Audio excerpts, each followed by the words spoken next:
Yeah. Smackdown from April the 4th, 2025 was an okay show. I am pissed about the favor of CM Punk. We are going to talk about that first. Then we're going to talk about the injury of Kevin Owens, and then from there, we're going to get into the remainder of the show. I will say this was a very newsworthy SmackDown for the most part. So, at least we've got that, because there was a lot of news that occurred on this show. So, good stuff there. All right, so we actually kicked the show off with CM Punk. So, CM Punk gets a really good reaction. It takes him about 7-8 minutes to come to the ring.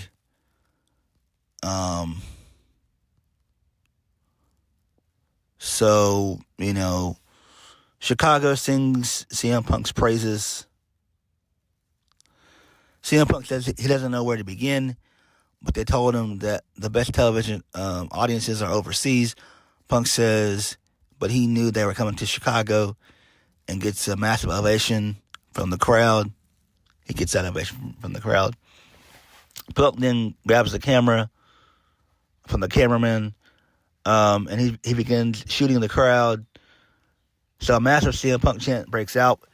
He tells them this is why they don't listen to outside voices. He says, little fact is, he's not supposed to be here. He was born in Silver Cross Hospital with a quarter on his neck. He was born blue, but they had to bring him back to life. Every time he comes out, no matter what the city, he aims to make new fans. But to excuse him tonight, because his aim is to thank the 16,000 in attendance tonight.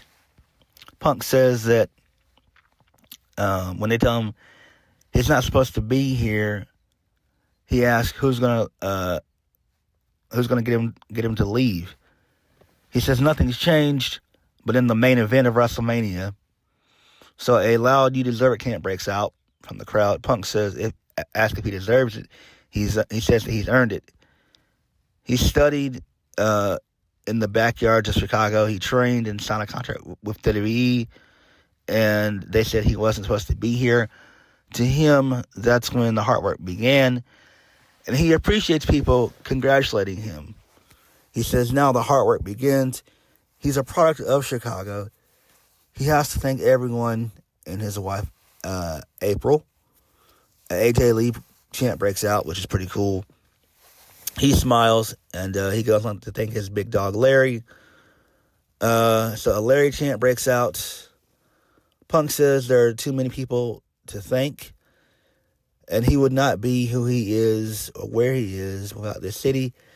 He thanks them and says the hard work begins now, because he has a date at WrestleMania, and he promises that he's going to whoop Seth's ass, and he's going to put a beating on the tribal chief, Roman Reigns, at the main event of WrestleMania. So Paul Heyman comes out. He's a little bit late. He says that he apologizes for being late, and he calls CM Punk his best friend in the world, the best in the world. Heyman gets into the ring. A ECW chant breaks out. Paul Heyman says, ask what your wise man could do for you. He tells CM Punk that he belongs here in the ring in Chicago and in the main event of WrestleMania. Paul Heyman says the last time they were standing in the ring, the bloodline was breathing down his neck. The next week, they put him through a table. After that, Punk had a Hell in a Cell match with Drew McIntyre, and Punk was contemplating on never coming back. But Paul Heyman pleaded with him and told him he needs someone at War Games for Roman Reigns and to do him a favor. And Punk did that and saved him, the match and the bloodline. Paul Heyman thanks him and tells him that he has one more favor to ask of him. Punk is surprised and asks him what it is. He tells him that what the favor he owes to him is because of Roman Reigns will be here, and he's already pissed off. He doesn't know and he doesn't know what happens when Roman Reigns gets angry. Punk asks him if Roman's not there, and Paul says not yet. Punk says as much as he thinks the favor is none of Roman's business, it'll affect him, and that is why he'll tell Paul Heyman what the favor is when Roman arrives, and he'll tell them both. And then that was it. So this is a pretty good little promo. This does make sense. This went on for about a good 10, 15 minutes. It's fine. Everybody's interest now is The Undertaker, from Randy Orton to Roman to CM Punk, Seth Rollins. You know, it is what it is. I know people complain, but really, what the hell can you do, really, at this point? Fans are going to be fans. All right, we're going to go to the end of the show that took place. We're going to talk about this favor. Oh, boy. So, Roman Reigns, he comes out first. Roman's angry. Paul Heyman gets on the mic. Roman tells Chicago to acknowledge him. They do. He asks Heyman, is he here? Paul Heyman responds with, yes, he is. CM Punk chant breaks out. Roman says that's exactly who he's talking about. And he asks Paul Heyman if Punk is still talking about the favor. Paul Heyman says that he is, and Roman tells Chicago that he doesn't know how they deal with him. Roman asks Paul Heyman if he should share a secret with Chicago, and Heyman tells him yes.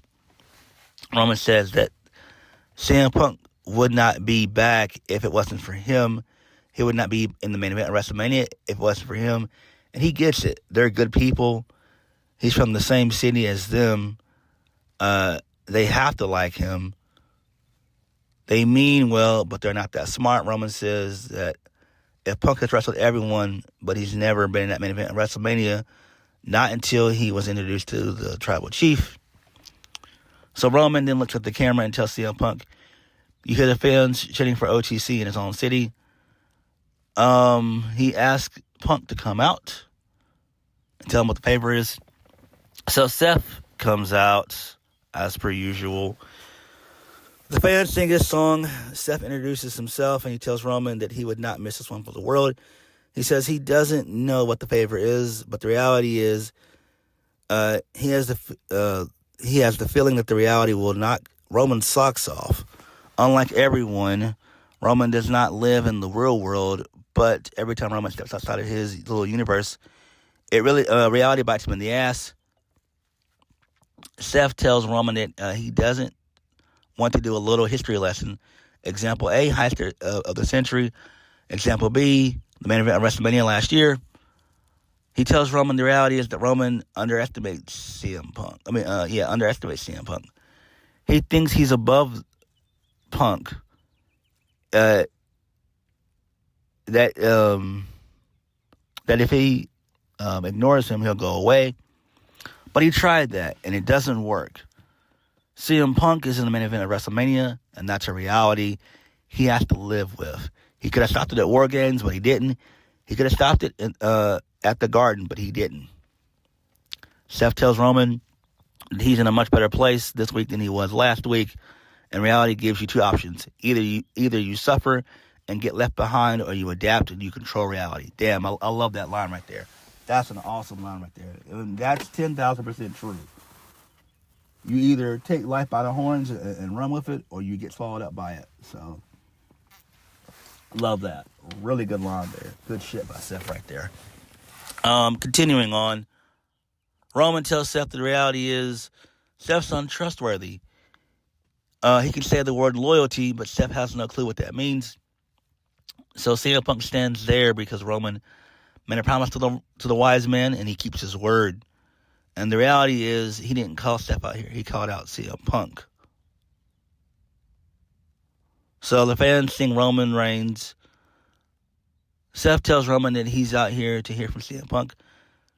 And then both Roman and Seth want to know what the favor is.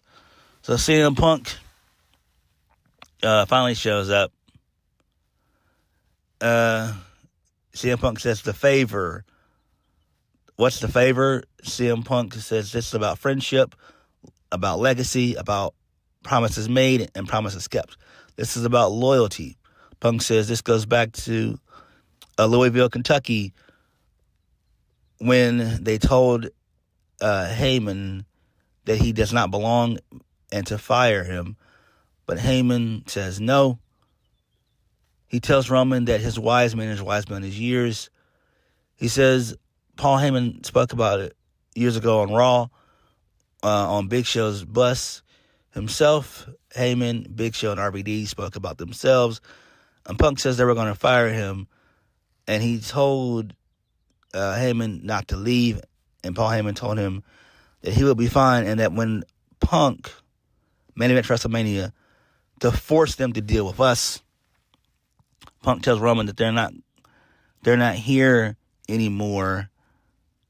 And he'll force him out of his comfort zone. He'll force him to deal with us. CM Punk tells Roman that at WrestleMania, in the main event, in his corner, his wise man, his best friend Paul Heyman, is going to be in the corner of CM Punk. So Seth laughs, and Roman looks confused. He says, that's the favor. Roman laughs. He tells Punk that Heyman loves him and that he needs him. He saved Heyman. Even if he lets him, Heyman wouldn't. Roman laughs and tells Heyman to let this desperate fool down easy. Heyman looks at Roman. Roman looks at Heyman, and Heyman has tears in his eyes. Roman tells Heyman he better tell Punk no. Roman tells Heyman that he took him in, he made him relevant, and to tell him no. Roman tells Heyman to give him one more opportunity and to tell him no. Heyman says, no, my tribal chief, I can't do that, while looking down. So Seth laughs.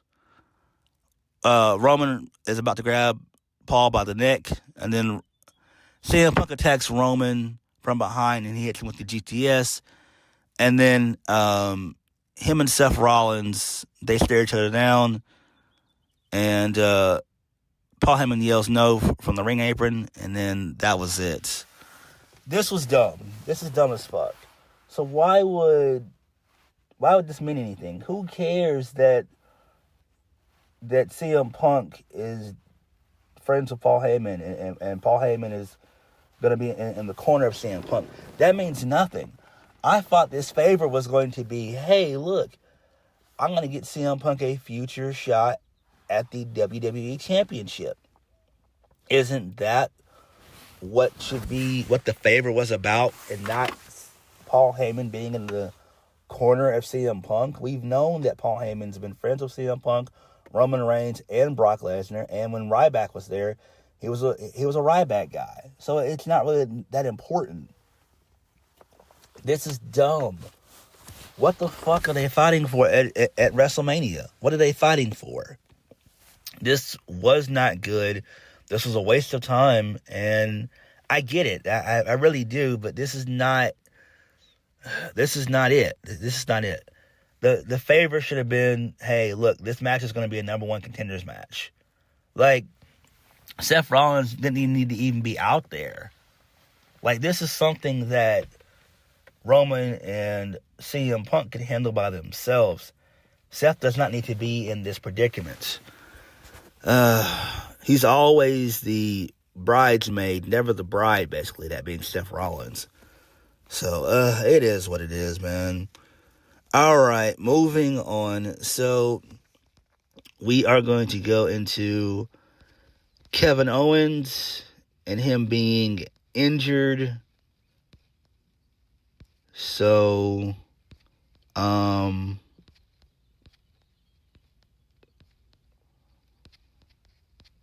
yeah, so I thought when news broke earlier on in the day, I thought this was going to be an angle, but this was not an angle. So Nick Aldis He comes out. He says this is a part of his job, but it's not very fun. He said in this industry, there's a fine line between coming back next week and finding out that you might not be able to never step foot in the ring again. So then he calls out Kevin Owens. Kevin Owens, my bad. Kevin Owens looks dejected. He says he's been doing this for 25 years, and he thinks confidently that for 25 years he gave everything he had. Because of this industry, he was able to take care of his family in many ways that he could only dream of, but there's a price to pay for that amazing opportunity. It takes a toll on their bodies. Every guy and girl in the back paid that price, and now it seems like it's his turn. Because for the last 4 months, he's been dealing with a serious neck injury. But this week, they figured it out, and he has to go get neck surgery. He'll do, and that's what he'll do. And the timing could not be worse because getting in the ring with Randy Orton at WrestleMania really sucks. He says he's really thankful to WWE for allowing him to come out and say all this, because the truth is he doesn't know when he'll be in front of fans again. Kevin Owens says he does know. Kevin Owens says what he does know is that the last few years he's learned not to take anything for granted, and he'll never take this for granted. Kevin Owens says thank you to the fans. He shakes Nick's hand, and then he leaves. So Randy Orton comes out. He looks confused. Both guys look at each other. Kevin Owens leaves the ring, and then Kevin Owens stops at a fan who basically said something to him, but the camera cuts away. Then Nick Aldis breaks the news to Randy. He says that because of this, he no longer has a match at WrestleMania, and then Orton hits Nick Aldis with the RKO, and then that was the end of the segment. So this actually does make sense. Interesting stuff here, though. So Randy, I know people online have said this is going to lead to Nick Aldis wrestling Orton at Mania for what? What would that mean? What would that mean? Nothing. Nick Aldis has been in the GM role for close to 2 years now. I believe he got the role in the middle of 2023 or something like that. So he's been doing this for just about close to 2 years. They're not going to shoot an angle to where him and Randy are going to be wrestling. I don't know what Randy does. It seems like from last week, he does want to be WWE champion. So they might make Cena and Cody, I hate to say it, but follow the pattern here. It could be where Randy Orton could be added to John Cena and Cody Rhodes. You know what I'm saying? So that's what could happen. I know people have pitched Orton to do like what Seth Rollins did at WrestleMania 38. That's to not have a mystery. I mean, do the mystery opponent thing. To where he doesn't have anyone to face. Then maybe Rusev makes his return, or Aleister Black, something like that. So I've heard pitches like that. That's fine there. But this does make sense. So Kevin Owens being out, it sucks. I shit on Kevin Owens. I do. Hopefully he pulls through this. At this point, man, I could see Kevin Owens being a producer. That's what I would do. I remember when Bobby Roode was in this situation as well. And then I think Triple H ended up making him a producer. So maybe that might be what Kevin Owens does. All right, let's get into the remainder of the show. So first match of the night was Rey Fenix. He got a great reaction. He got a great reaction. And his opponent was Nathan Frazier. This was a solid match. We got a vignette before the match. So Rey Fenix defeats Nathan Frazier.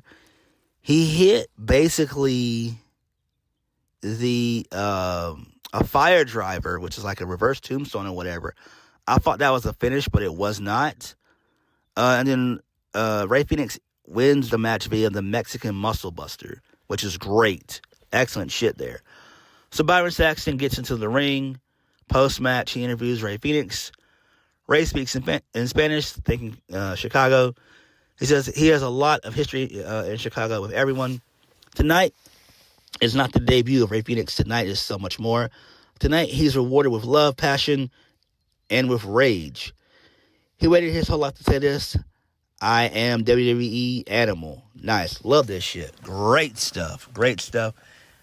Rey Fenix is going to do big things on Smackdown. This was a fantastic debut. Nathan Frazier was the perfect opponent. So this was excellent stuff here. Excellent.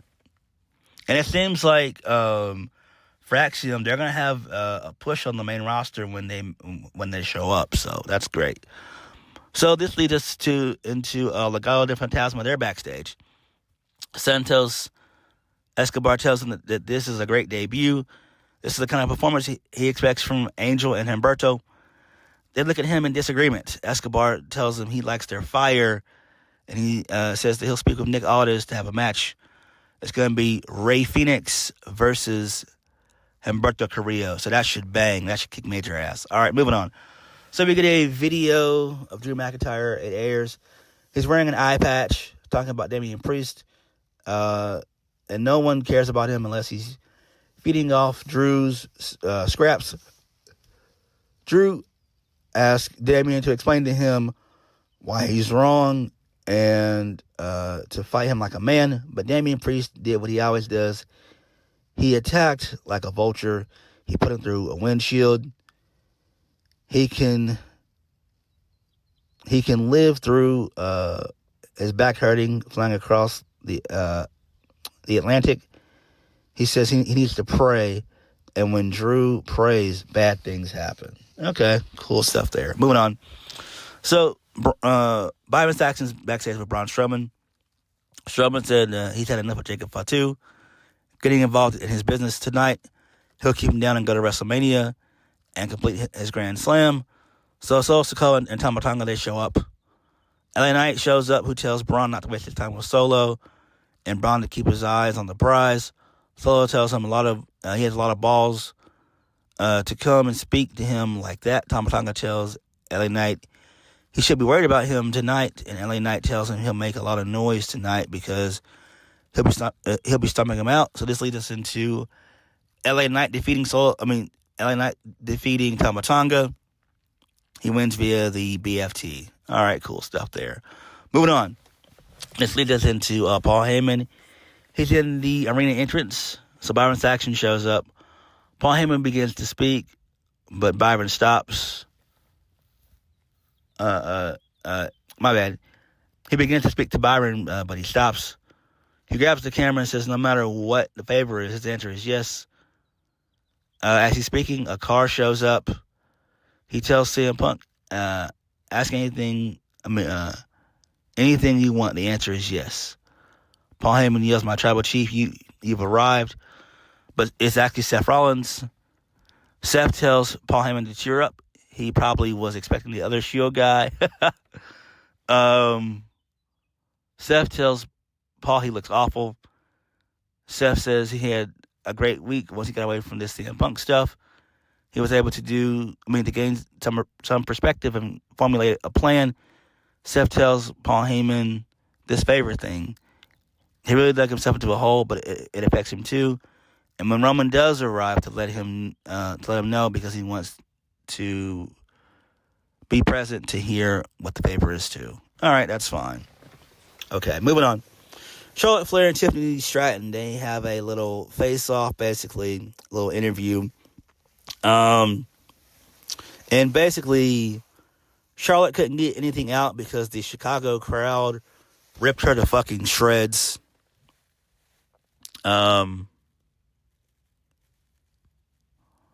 So Charlotte Flair says Tiffany was begging, and there she was. So Charlotte says she did make the right twist because she wanted to make the smartest wrestling fans in the world here in Chicago And there's no comparison, which is true. Tiffany asks her if she's done.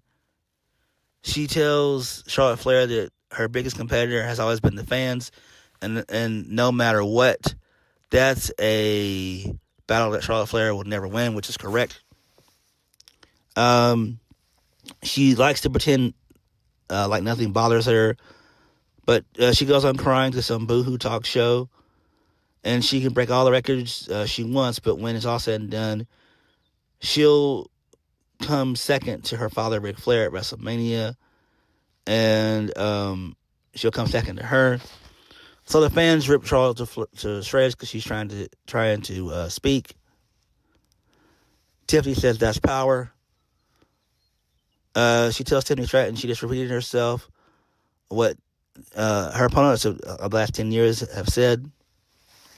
So Flair, she tries to speak, but she can't because the fans continue to boo the shit out of her. Tiffany asks if the cat has her tongue, and Charlotte Flair asked the fans what they would like for her to say. Flair tells Tiffany she can have the last word. Tiffany tells her at 25 years old, Charlotte was trying to be a volleyball player, drinking in her daddy's basement. And her at 25 years old, she's walking into WrestleMania as women's WWE champion. Charlotte Flair says this is just another match, but it looks like Tiffany got her, and her WrestleMania record may be 4-3, but outside the ring, she isn't the queen of shit.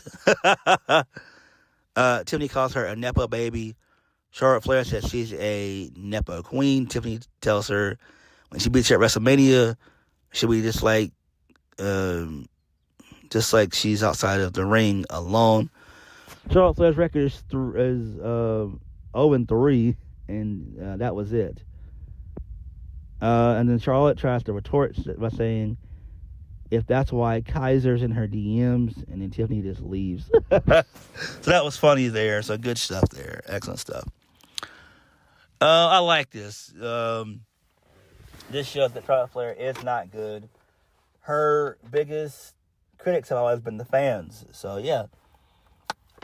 And she knew that she was going to get ripped to shreds by Chicago. Chicago, they are the Smarks. So the Smarks, they're smarkier than New York and Philadelphia combined. So, yeah. Like, they're on a whole different level. A whole nother level. Moving on. So, Nick Aldis, he's backstage. He says that in conjunction with Adam Pearce, there's going to be a women's tag team gauntlet match. And the winners are going to face Liv Morgan and Carol Rodriguez at WrestleMania. Okay, that's fine. Who cares? Moving on. So, the Motor City Machine Guns, they defeat DIY. Who cares? Who gives a shit? Moving on. So, Carmelo Hayes, Melo Don't Miz, they're backstage. And they confront, and they stop in front of Pretty Deadly. Miz calls them pretty useless. Carmelo Hayes asks if they're a tag team or they're Chicago Bears. Pretty Deadly says they have jokes, the Marine 3, the Marine 4, the Marine 5. And the Miz says at least the Marine was made, and asks them how their musical is. Pretty Deadly says they just finished one about someone who hasn't been relevant in 10 years. They begin to argue, and they ask Carmelo Hayes why is he happy to being relegated to being with the Miz. Carmelo Hayes says that Pretty Deadly couldn't beat them on their best day. All right, that's fine. Moving on, Naomi, she defeats B-Fab. Before the match took place, Jade Cargill showed up and attacked Naomi. Naomi wins via a kneeling lung blower, which is pretty cool. That's great. So she changed her finish there. I like heel Naomi. This is great. Really good shit. So Naomi gets on the mic post-match. She asks where Jade is, and then Jade shows up. They fight again, and security breaks them up. Nick Aldis comes out saying that he's had enough of this. There's only one solution, and then he makes the match official for WrestleMania. Both women smile, and that was it. Moving on. So Damian Priest had a video package. He tells Drew that he did his job by cashing in at WrestleMania, and Drew screwed himself. At Clash at the Castle, Drew should have, it should have been them, but his obsession with Punk came back and cost him the match. At Money in the Bank, he tried to cash in, but his baggage cost him. Priest tells Drew that at the Rumble and Chamber, he eliminated him from both, but after that, Drew attacked him like a coward. He calls Drew a hypocrite because he bitches and complains. He tells Drew that he's a junkie, and he gets off on a high by making jokes every week. He tells Drew that he's his villain. His time is to pray now, to look at him in the middle of the ring, eye to eye next week, because he wants Drew McIntyre to stop playing the victim and become his victim at WrestleMania. All right, that's fine. So that was the show. SmackDown was okay, very newsworthy. The Punk favor, I didn't like that. That pissed me off even more. I'm really not into this match. It sucks that Kevin Owens is injured. We don't know when he'll be back. We don't know how long he's going to be out. He could show up at October.